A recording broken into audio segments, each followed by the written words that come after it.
যাবে কেন কি এটি না ঘরে কি এটা কি উল্টা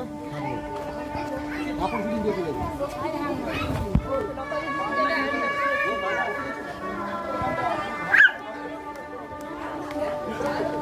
আমাকে একবার দেন ভাই বুকিং করে দিচ্ছি ও যদি পিছিয়ে রাখা আবার উনি যে হাত লাগাতে একদম মারলাম লবিয়ে ছিল ওর নামে সাইডে কি